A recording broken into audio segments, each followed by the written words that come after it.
Mukhang pa-demure effect ito, pero bilang babae ay alam niya ang style nitong bulok. What did you say? Nalalaki ang mga matang baling ng dalaga sa kanya. Agad namang pumagit na si Simon. I said, ketchup. Nakalimutan ko palang bumili ng ketchup, sir. Lalabas muna ako para masarap naman ang maging hapunan namin mga katulong. Ketchup. Nag-about face na siya pagkasabi noon. Hey, Carmi, saan ka pupunta? Gabi na, ipagpabukas mo na ang pagbili ng ketchup. Napatingin siya rito at napuno ng tuwa ang dibdib niya nang makitang nakangiti ang mga mata nito. Okay lang ako, sir. Nariyan naman si Mang Kaloy para samahan ako. No, stay, Carmi. Hindi ka lalabas dahil gabi na. Nagpapahinga na rin si Mang Kaloy at baka kung mapaano pa kayo sa daanan dahil lang sa isang ketchup. Ang layo pa naman ng pinakamalapit na tindahan dito. Never mind, the ketchup. We'll buy it tomorrow. Yun lang at tumalikod na ito. Kasunod nito ang girlfriend nitong mukhang boyfriend sa laki ng muscles. At nangiinis pa ito nang tumingin sa kanya. Nginitian lang niya ito sa paraang nakakainsulto. Carmi? Nagtatakang anyo ni Simon ang bumungad sa kumakatok sa pintong si Carmela. Anything wrong? Takang tanong nito sa kanya. Nakapantulog na ito at bahagya pang gusot ang buhok.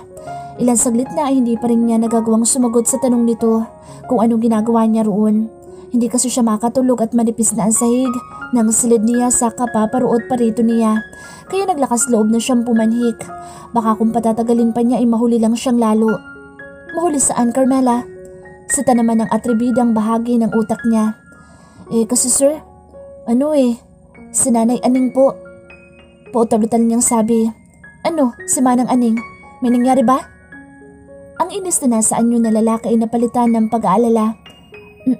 Nag-text sa akin si Bea at ang sabi ay hindi raw makatulog ang matanda. Hindi ko alam kung bakit. Baka naman dahil naninibago lang siya. Saka kung hindi lang makatulog, wala namang nakaka-alarma doon, baby.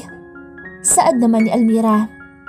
Napatingin siya sa nakarobang babae. Naglalakad ito palapit sa pinto at sa mukha ay hindi maitago ang labis na inis dala siguro ng kanyang pang-aabala. Kung makakatuka naman parang life and death ang concern mo. Anitong hindi maitago ang iritasyon sa tinig. Pero sir, nag-aalala si Bea.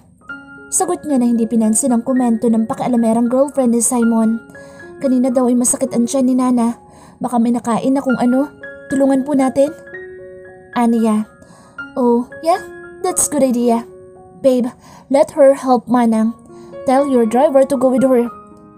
Bumaling ito sa kanya at nakangiting nagsalita. Keep in touch using your cellphone. Inday, marunong ka naman sigurong gumamit noon, hindi ba? Nainsulto siya sa narinig. Anong karapatan meron ng babaeng ito para ibaba ng gusto ang moral niya? Excuse me pero Carmela ang pangalan ko at hindi Inday. Hindi hamak na magandang pakinggan kaysa sa mga names na hindi yata pinag-isipan ng gusto ng mga magulang bago ibigay. Hindi ba, Miss Almira? Umigkas ang kamay ni Almira pero maagap si Simon at agad na itong nailayo. Halatang suklam na suklam ito sa kanya at tuwang-tuwa naman siya. Carmi, bumaba ka na at susunod na ako. Sabi ni Simon habang yakap sa bewang ang nagwawalang nobyo nito. Move! Sigaw pa nito. Noon lang siya kumilos. Hindi rin naman niya gustong maging si Simon ay tuluyang magalit sa kanya. Baka palayasin pa siya nito at tuluyan ng mapalayo sa Adonis ng buhay niya. Ilang minuto lang ay bumaba na rin si Simon pero ang hindi niya inaasahan ay kasama pa rin ito si Almira. Nakabihis na ang mga ito at malamang ay ihahatid siya sa kahihiyan. Kung bakit kasi tawag siya ng tawag ay hindi naman sinasagot ni Bea. Baka tulog na ito kaya hindi naririnig ang mga tawag niya. Hindi rin marahil ito natatanggap ang mga text messages niya kaya mabilis na ang tibok ng puso niya sa mga sandaling iyon. Sigurado, 100% ay palpak na naman ang alibay niya. May lakad kayo, sir? Tanong niya, sanhi upang magkatinginan ang dalawa. Stupid move. Ano naman ba itong ginawa mo, Carmela? At tubiliman ay walang nagawa si Carmela nang gisingin ni Simon sa Mang Kaloy upang ipag-drive sila papunta sa bahay ni Nanay Aning. Sa tabi ng driver's seat siya naupo habang sa likuran naman naroon ng dalawa. Habang daan ay panay ang dasal niya ng tahimik. Natawag na yata niya halos lahat ng santong kilala niya. Kabadong-kabado siya sa consequence ng pinagagagawa niyang kalokohan. Nang sa wakas at marating ang bahay ni Nanay Aning ay halos lumundag na ang puso niya sa kaba. Tila anumang oras ay ilalabas na iyon at tatakbo palayo upang takasan ang nakaambang kahihiyan niya. Umibis silang tatlo at nagpatiunan na siya sa paglalakad. Pagtapat sa pinto ay bumulong siya ng maikling panalangin at saka kumatok. Nasa likod naman at bubulong-bulong lang si Almira na paminsan-minsan ay sinasaway na Simon. Bumukas ang pinto at bumungad si Nanay Aning. Patay. Manang? Si Simon, humakbang itong papasok sa bahay at nilampasan siya. Hindi niya alam kung sinasadya pero nasagi siya sa braso ng bag ni Almira nang ito naman ang dumaan sa gilid niya. Napasugod kayo, Simon. May problema ba? Tila nagtatakang tanong ng matanda, lalo nang haplusin ito sa noo at braso nang nag-aalalang sa Simon. Nakagat ni Carmela ang pang-ibabang labi at halos lumubog sa kahihiyan habang hindi alam ang sasabihin. Pagkuwi nagkatinginan silang apat habang naghihintay kung sino ang unang magsasalita. Sa huli ay iniyuko na lamang niya ang ulo at tiniis ang mapanumbat na titig ng dalawa. Na ngayon ay naging tatlo na at wag na sanang madagdagan pa kung lalabas din sa Bea. Ang sabi kasi ni Inday, ni Carmela, may sakit daw kayo at kaya kami naparito sa kalagitnaan ng gabi ay dahil alalang-alala itong alaga nyo. Looking at you, Manang, you look very healthy naman. Anong sakit kayang tinutukoy nitong si Carmela? Hindi siya kumibo sa sinabi ni Almira. Sukol na. Sa unang pagkakataon ay nasukol ang dagang bukid ng isang ahas na gaya nito. Yeah, totoo nga iyon. Nag-text ako kay Carmela dahil hindi ko na alam ang gagawin kay Lola eh. Maghapong dumadaing na masakit ang tiyan niya at ngayon naman ay hindi makatulog. Nag-aalala ako, Sir Simon, na sa edad niya ay baka kung mapaano siya kung palaging hindi siya makatulog sa gabi. Napalingon silang lahat sa tinig na nagmula sa komedor. Si Bea, ang kanyang best friend na ngayon ay biglang naging anghel sa paningin niya. Tila ito tinubuan ng pakpak sa likod at magandang-maganda ang tingin niya dito ngayon. Ganun ba? Anang matanda ng tila nakuha ng ibig sabihin ng mga nangyayari. Ano ka ba naman, Bea? Sana hindi mo na inabala pa ang kaibigan mo. Ngayon tuloy ay nag-alala siya at pati si Simon at Alma ay naabala rin sa pagpunta dito. My God, it's Almira and not Alma. Pumadyak pa ang babae sa inis. Sinikap niyang pigilan ang sariling mapangiti. Alam niyang sinasadya ni Nana Aning ang sinabi. Hinaplos ng tuwa ang puso niya sa pagtatanggol na ginawa ng maglola sa kanya. Ilang kamustahan pa ang namagitan at maya-maya nagpaalam na silang uuwi. 9:00, hindi pa masyadong late iyon. Marami pa rin mangyayari sa loob ng maraming oras sa magdamag. Kailangan makaisip agad siya ng mga pang-aabala para hindi magwagi ang kontrabida sa love life nila ni Simon. Pero anong gagawin niya? Heto at saglit lang ay agad na silang nakabalik na mansyon. Agad na pumanhik na naman sa silid ang dalawa habang siya naman ay palakad-lakad lang sa sala. Isip. Wala na siyang maisip pa. Ibig na niyang maiyak sa inis. Kanina pa siya nakatayo roon at kung may gagawin ng dalawa ay tiyak na magtatagumpay na ang mga ito. Anong gagawin niya? Tessa? Sir Simon, si Ate Carmela po, umaatungan sa ibaba. Ha? Bakit daw? Ewan, sir, basta ang sabi niya ay masakit daw po. Masakit na masakit. Baka masakit ang tiyan niya o ulo. Nagmamadaling bumaba si Simon at hindi na inintindi pa ang tawag ni Almira.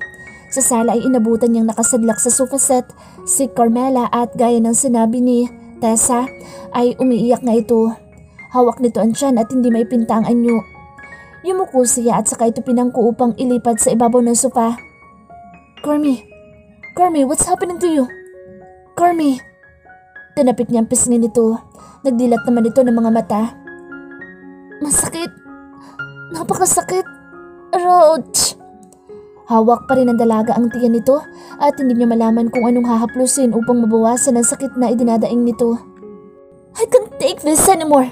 Simon, uwi na ako at bahala ka kung gusto mo sumunod sa akin o hindi. I'm sick and tired of this. Lahat na lang ng mga muchacha mo ay may sakit. For Pete's sake. Sigaw ng galit na si Almira. Hatak nitong isang maleta at tuluyang lumabas na ng pinto. Almira! Sigaw niya sa dalaga pero muli siyang napalingon kay Carmi nang maramdaman ang pagkapit nito sa kanyang leeg. Tila ito nag-hallucinate ngayong wala naman itong lagnat ng hipuin niya. Bigla siyang napaisip. Kanina'y nag-text di umano ang apo ni Manang Aning dahil may sakit ito at ngayon naman ay ito mismo ang may sakit. Ano bang nararamdaman mo? Tanong niya kahit may kutob na siya kung ano ang laro ng dalaga. Masakit sir, masakit talaga. Daing pa rin ito. Ganun ba? Masakit ba talaga? Grabe sir, sobrang ouch.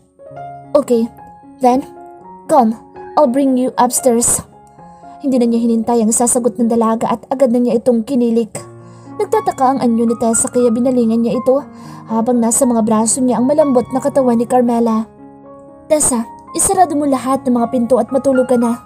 Lulunasan ko lang ang sakit na nararamdaman nitong si Carmela sa itaas. Hindi niyo po dadalhin sa ospital, Sir Simon? Pagkatapos ko sa kanya ay siguradong kailangan talaga siyang madala doon. Basta, huwag ka nang mag-usisa pa. Narinig mo? Ako nang bahala sa kanya.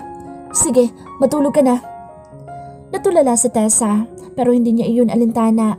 Ang pinakaayaw niya sa lahat ay ang niloloko siya at ginagawang tanga.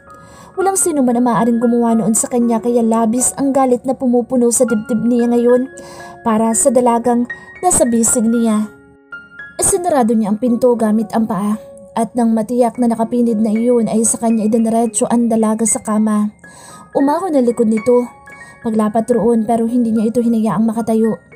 Agad niyang iniipit sa magkabilang tuhod ang mga hita nito at itinaas ang mga kamay nito sa ibabaw ng ulo. Anyo na niyang hahagkan ng mga labi ng dalaga nang magsalita ito. Wait, anong ginagawa mo sir? Ano ito? Now you're talking, ha? Ano bang dahilan ng mga ginagawa mo, Carmi? Hindi ba't ito? Gusto mo ako, hindi ba? Come and I'll give you what you want, sweetheart. Tuluyan na niyang ibinaba ang ulo rito at saka inangkin ng marahas ang mga labi ng dalaga. Nagpupumiglas ito pero hindi sapat ang lakas nito laban sa kanya. Halin-hinin niyang hinagka ng mga labit leeg nito at ang kanyang mga kamay ay haliliding dumadama sa kabuuan ni Carmela. Sir, please, hindi ganito. Hindi ganito ang gusto ko. Nagkakamali ka ng... Nakulong sa kanyang mapag-angking mga labi ang anumang sasabihin pa ni Carmela. At bago pa niya mamalayan, hindi na marahas ang mga halik niya. Kusa na itong tumutugon at umaayon sa mga halik na ginaganti na ngayon ng dalaga. He couldn't stop but moan when he heard her running for her breath. She was almost panting and that was a sexy sound to his ears. Walang ibang tunog na nalilikha sa loob ng silid kung hindi ang mainit na halik nila ng dalaga. Umaawat man ang isip ay hindi hamak na mas makapangyarihan ang kung anong emosyong ito na kasalukuyang umaalipin sa kanya. What are you doing to me, Lil Witch? He said in between gasps. Carmela never said a word but she was doing more than that. Her body talks and it says more than anything she could utter by mouth. Naninibago siya kay Carmela. Mula na mangyari ang trahedya sa pagitan nila ay nagbago na ito. She became extra sweet and most of the time ay nasa tabi niya ito. Kapag nasa bahay siya ay naroon ito, ano man ang kanyang ginagawa. Nagulat din siya na maglipat ito ng gamit sa isang bakanteng silid malapit sa silid niya. At times ay naiinis siya dahil hindi niya gustong isiping dahil sa nangyari ay umaakto na itong more than boss helper ang relasyon nila. Sa kanya kasi ay hindi ganoon. Hindi komo at may nangyari na sa kanila ni Carmela ay may pananagutan na siya rito. Gaya ng nais nitong palabasin. Daig pa nito ang asawa niya kung umasta. Mabuti na lamang at nasa Palawan si Almira sa loob na 1 linggo.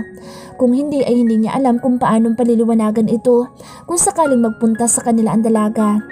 Pinipilit niyang kalimutan ang namagitang tampuhan sa kanila ilang taon na nagdaan. Simula na magpakumbaba ito at tumingi sa kanya ng tawad. She said she still loved him and she was willing to do anything and everything to have him back. At ngayong may namagitan sa kanila ni Carmela, basta nalaman ba niya sasabihin ditong ihinto na ang pagpunta-punta sa bahay niya? Na kung tutuusin ay dati naman na nitong ginagawa, mga bata pa lamang sila. Isa pa'y wala naman sila ugnayan ni Carmela. After the incident, he tried to ask for apology. She deserved that because he had hurt her. Alam niya nagkukunwari lang itong maayos pero hindi iyon ang totoong nadarama nito. Carmela was a virgin when he took her for crying out loud. Sa ibang marahil ay hindi yun big deal pero hindi para sa kanya. It was a big deal, especially that he only punished her. Kaya iyon nangyari. She didn't submit herself out of her will, but because he pushed her to do it. He made her feel that was what she needed to pay what she did to him. At yun ang inihihingi niya ng patawad rito. Sariwa pa sa alaala niya ang huli nilang pag-uusap ng gabing iyon. I'm sorry, Carmi. I really never thought you were a virgin? Hindi obvious, no? Huwag mo nang isipin yun. Okay lang. Tapos na eh. Ang mahalaga sa'yo ko naman iyon na binigay. He was alarmed with what she said but did not ask. You deserve a more decent, please. Huwag kang mag-isip ng kung ano-ano. Gusto ko ang mga nangyari at lahat ng detalye nito. Walang mali dahil ang lahat para sa akin ay tama. Okay? Napatango na lang siya pero napaisip sa uling sinabi nito. Walang mali dahil lahat ay tama. Na para bang inaasahan naman nito ang nangyari. With that, he thought he had to save his butt from blame. Hindi fair na sasihin niya ng sasihin ang sarili gayong si Carmela mismo ay wala namang problema sa mga nangyari. Siya pa nga ngayon kung tutuusin na nagkaproblema dahil hindi niya alam kung paanong pakikibagayan ang laro nito. Magagalit ba siya? Matutuwa o ibibigay ang mga bagay na inaasahan naman nito? Gaya ng equal intimacy na alam niyang siyang hinihintay nito. Pero hindi niya ibig gawin iyon dahil lang lumampas na sila sa boundary ni Carmela. Hi Simon! Isa pa iyon. Buhat ng gabing iyon ay hindi na siya tinawag ng sir nito. Well, marahil ay dapat pa nga siyang magpasalamat dahil hindi siya tinatawag nito ng love, darling or any endearment names. Tumango siya at inabot na nito ang mga gamit na dala niya. Nakita niyang naroon din si Tessa sa isang tabi pero iiling-iling na tumalikod na ito at pumasok sa sariling silid. Hinawakan siya ni Carmela sa siko at iginiya sa komedor at sumunod naman siya. Labis yata ang pagod niya at nagpatianod na lang sa ginagawa nito. Humantong sila sa kusina at pinaupo siya nito sa harap ng dining table. Hindi niya napigilan ang mapawaw sa nakita. Tila napadpad sa isang mamahaling restaurant ang bahaging iyon ng bahay niya. Everything was perfect. Ang kandila, ang pagkain at mga kubyerto sa paligid nito. Ang mga putahing nakahain ng maayos at ang trademark ni Carmela na bulaklak sa florera ay nandoon din. This time, isang long-stem rose na puting-puti lang ang naroon. He suddenly felt the hunger. Kanina pa nga pala siya hindi kumakain at marahil ay nalibang lang sa dami ng trabaho sa opisina. Gusto mo na masahe? Narinig niyang tanong ni Carmela. Hindi pa man din niya nasasagot ang tanong nito ay nakaikot na ito sa likuran niya. Sa isang iglap ay naroon na sa kanya magkabilang sentido ang mga daliri nito at humahaplos na nagdulot ng calming effect sa kanya. Ilang saglit na naroon ang mga kamay nito at matapos ay ibinabana nito sa kanyang mga balikat ang haplos at doon naman ito nagmasahe. Matyaga siyang minasahe ni Carmela habang kumakain at nagsimula rin itong magkwento ng kung ano-ano. Panandalian niyang kinalimutan ng sanity at tinutumbasan na rin niya ang ilang mga pakwelang kwento ng dalaga. Sa ilang saglit ay nakita niya kung paano ito mang-asar, matuwa at mainis. Napakarami nitong baong kwento na nakapagtatakang hindi nakakasawa sa kanyang pandinig. Para pang ang interesante ang mga iyon sa kanya, na parang ngayon lang niya na-realize ang totoong kahulugan ng salitang kwentuhan. Ilang taon na babuhat nang huli makipagkwentuhan siya. Bakit sa pakiramdam niya ay napakatagal na? At biglang sumalip sa isip niya ang mga panahong nakakakwentuhan niya rin ang dalaga noon. Bukod doon ay wala na siyang maalalang totoong kwentuhan sa pagitan niya at ng sino mang babaeng napapaugnay sa kanya. And all of a sudden, he felt something for Carmela. He felt like she was not just an ordinary woman to him, but someone like a family. Shut up, aniya sa isip. Nang matapos kumain ay agad na siyang nagpaalam kay Carmela. He thanked her for the wonderful dinner. Sana ay laging ganoon pero natural naman ay darating din ang araw na aalis na si Carmela at muling magbabalik si Manang Aning. He ignored the sadness that suddenly filled his heart. Pakitawag nga ang amo mo, Inday. Tell him I'm home. Lipat ka mo siya sa kabila mamayang hapunan. Yun lang ang narinig ni Carmela at muli nang tumalikod si Almira. Umakyat ang dugo niya sa ulo at agad na nainis. Kung maaari lang ay hablutin niya ang mahabang buhok nito para matuto ito sa mga sinasabi ay gagawin niya. Pero natural ay hindi naman niya gagawin iyon. Hindi niya gugustuhin magalit si Simon sa kanya. Laking pasalamat nga niya na 1 linggong hindi lumipat sa kanila ang babaeng ito. Naisip niya marahil ay pinagsabihan ni Simon kaya naman lalong tumingkad ang pagtingin niya sa lalaki. Pero ngayon ay tapos na yata ang maliligayang araw niya dahil muli na namang nagpakita ang intrimitida ng taon. Ano sadya ni Almira doon? Bakit ito gugustuhin makita si Simon? Bakit pa nga ba? Agad din niya naisip ang sagot sa sariling tanong. Siyempre ay muli nitong aakitin ang lalaki at tuluyan itong aagawin mula sa kanya. Papayag ba siya? Hindi naman yata pwedeng mangyari ng basta-basta ang ibig nito.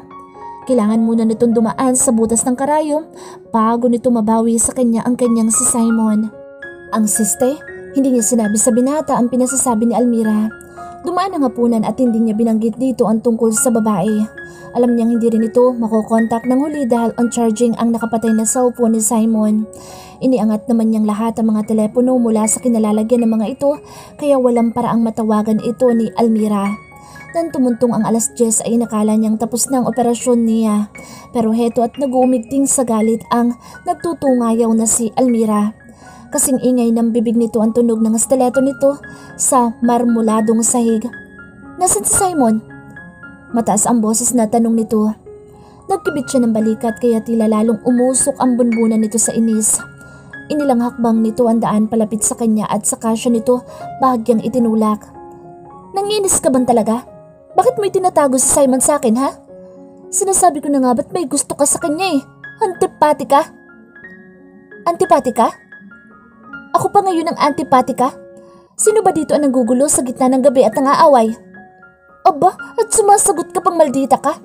Ano bang ipinagmamalaki mo at ganyan ka kung umasta? Don't tell me na naikama ka na rin ni Simon, kaya ka nagkakaganyan.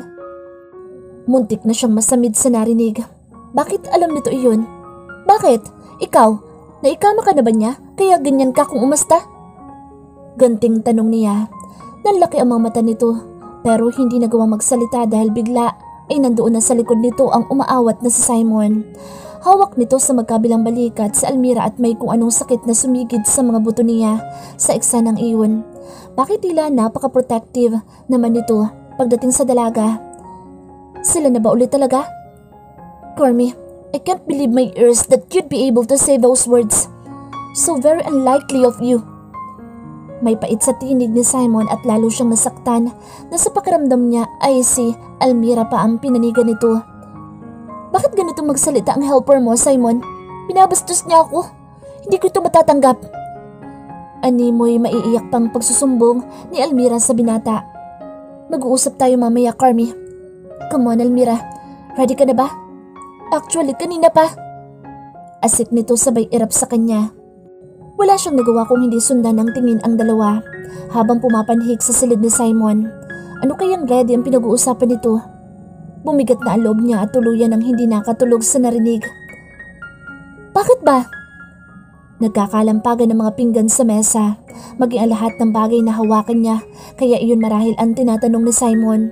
Ano yung sasagot niya? Na naiinis siya dahil umaga na nang lumabas si Almira galing sa silid nito? At umiiyak ito nang ihatid ng binata sa gate. Marahil ay umiiyak dahil ibig siyang palayasin sa bahay ni Simon. Hindi ito magwawagi sa mga plano sa kanya. Carmi, pwede ba? Bakit ka ba nagkakaganyan? Akala ko ba'y mag-uusap tayo kagabi? Hindi ka na bumaba pagkatapos niyong pumanhik ni Almira. Napakunot ang noo ni Simon pero hindi siya naalarma. Yun ba? Hindi na nga ako nakababa dahil sa dami ng mga ginagawa namin ni Almira eh. Ganun ba? Marami ba kayong ginagawa? Muli niyang naibagsak ang isang plastic na plater na lumikha ng ingay sa mesa. Tila nawala ng gana na binitawan ni Simon ang mga kubyertos na hawak at saka sumandal ng patamad sa upuan nito. What's this all about, Carmi? Prangkahin mo nga ako. Nang tumingin si Simon sa nagpupunas ng pinggan na si Tessa ay tumalikod na ang huli papasok sa dirty kitchen. Naiwan silang dalawa doon. 1 linggong nawala si Almira at inakala kong may kinalaman iyon sa nangyari sa atin noong isang gabi. Ngayon ay bigla na lang siya susulpot at manggugulo sa atin. Ni hindi mo man lang ako ipinagtanggol sa kanya. Pinaniwalaan mo na siya agad kahit pa nga hindi mo naman narinig ang side ko. I heard what you said, Carmi. Narinig ko kung paano mong binastos si Almira kaya may katwiran siya magalit. I mean, why did you have to say that? So hindi mo nga narinig ang sinabi niya bago ako sumagot ng ganoon? Hindi ko yun sasabihin kung hindi niya ako... Nonsense, Carmi. You are just a helper here. Almira is my... You should have apologized to her. Ganoon. Katulong mo lang ako samantalang nobya mo sa Almira? Katulong mo lang ako na naikama mo, ganun ba? Bakit ba ganyan ka magsalita?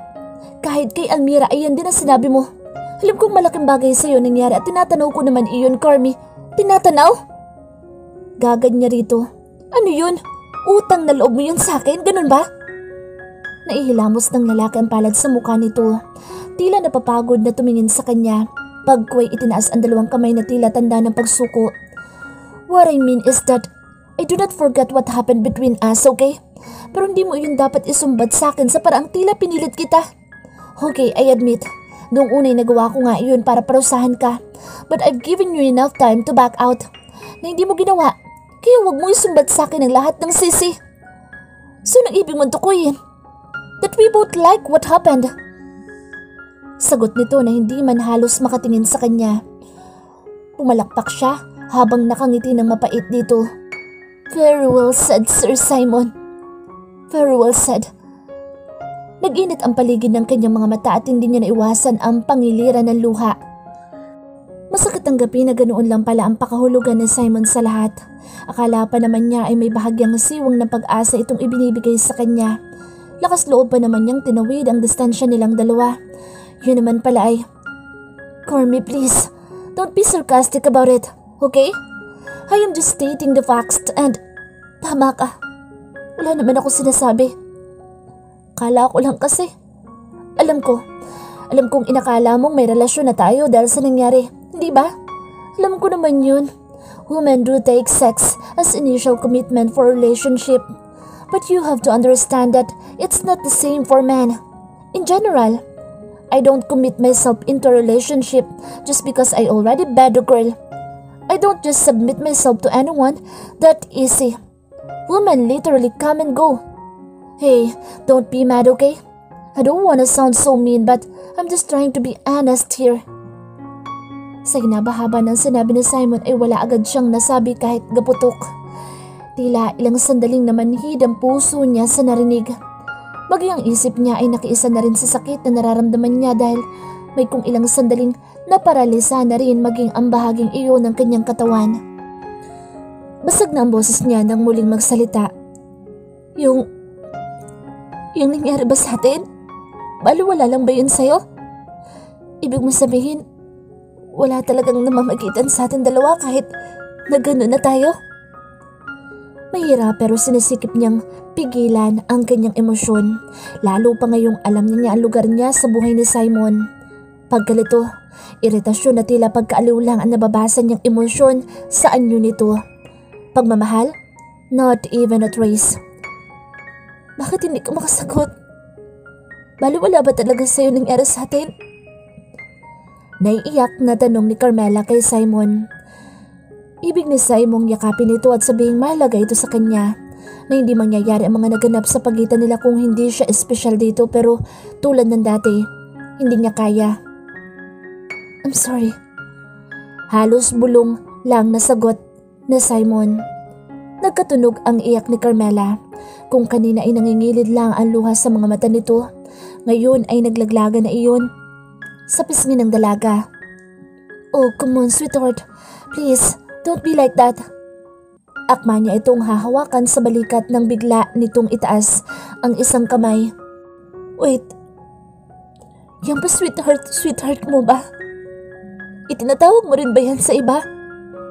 Hindi agad nagawang sumagot ni Simon sa simpleng tanong na iyon ni Carmela.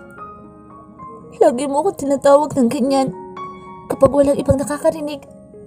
Ipinagpalagay kong espesyal ako sa iyo kaya ganoon pero mukhang mali ako ng unawa, sir. Oh, Carmi, please. Sagutin mo ako. Itinatawag mo rin ba yan sa ibang mga babae mo pa? Sa buhay mo? Nang hindi siya kumibo, ay bigla itong humagulhol ng iyak. Yumugyug ang balikat nito at ang mga palad ay itinakip sa mukha nito. Hindi niya malaman kung ano ang gagawin para aluin ang dalaga. He knew he was being unfair and she didn't deserve to be hurt. But what should he do? Malinaw na hindi niya kaya ang mga bagay na inaasahan ni Carmela sa kanya.